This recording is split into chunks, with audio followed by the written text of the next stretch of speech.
21-pin lead, fifth frame for Berlin and Certain. Now Roth and Holman, defending champions and the favorites.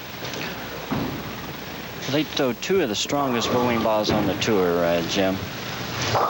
Now Mark moving back outside. He's just fishing around trying to find something. On these lanes here in Seattle. We'll talk more about them later after watching Mark's shot. Whoops, he is open for the second time. Overpowering lane conditions. Now in our next match, Dale Glenn and Jay Robinson rely a lot on accuracy. Now here's Mike Berlin, one of the greatest extensions on the tour. Solid strike. Holman trying to get his team, which includes Mark Roth, back in, and that, whoops, wobbles and leaves one pin. Don't see that very often with Marshall. He throws, again, one of the most powerful balls on the tour. But again, when we decrease the angle into the pocket, the ball deflects a little bit more than it does from what we call the outside angle. Finger, he says it really pains. And as you said, it doesn't make him a better bowler, but with refrigerant, he can't feel the pain.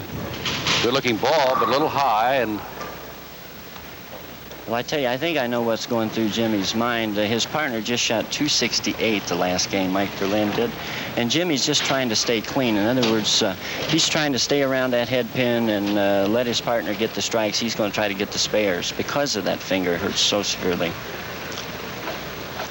Jimmy has a real cupped wrist position, throws a lot of revolutions on the ball, very heavy roll.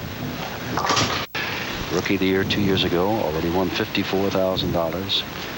He is some kind of man, Mike Berlin. Well, I'll tell you how strong Mike Berlin is. He's always been one of the greatest amateur bowlers in the country.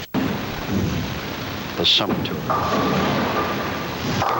Happens of seeing quite an upset. Here's a PBA Bowler of the Year, one half of the defending championship team. They are down by 35 in the seventh frame, and there goes his first strike of the day for Mark Roth. Mark finally got a strike.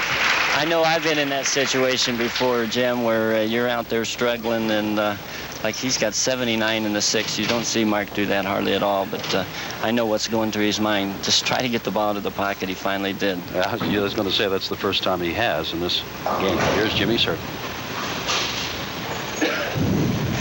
from Alabama. Yeah, Coach Bear Bryant's one of his favorite people. In other words, if he feels himself drifting a little to the left, he will go inside of his mark a little bit. This is what we call instinct. Jay Robinson has not had an outstanding day. He is looking for his second strike of the match, trying to hang in there if he can. And almost. See that?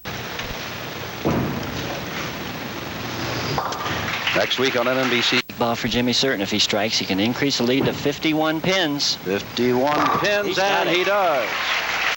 Outstanding day. And last night, too. Had a 268 today.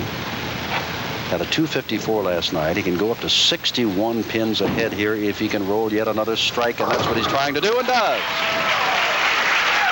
As you look on live here in beautiful Seattle, Washington. Well, this one would just about ice it up. Doesn't.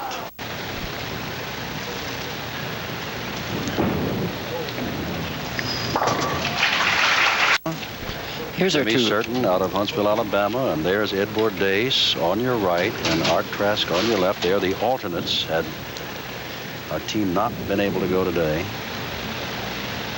Yeah, they had a roll-off for the fifth spot, the alternate spot. They tied Larry Lobb, Palmer Fogren. Jay Robinson has not had a good day and leaves the 7-pin there. And that's the kind of day you can see by the look on his face. Well, we talk about Jay not getting any breaks. You just cannot hit the pocket any more solid than that. Pins went right up and over the 7-pin. 60-pin difference.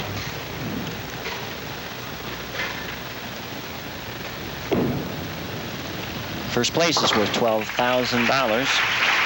Not bad for a couple of days weekend in Seattle, where this rain has stayed away and it has been sunny and quite warm. Dale Glenn. I think led up to the end of the preliminaries and came in here as the #1 seed, had only to bowl this game. Certain in Berlin had to bowl the first game, the second game to get here, against Robinson and Glenn, and they're winning it.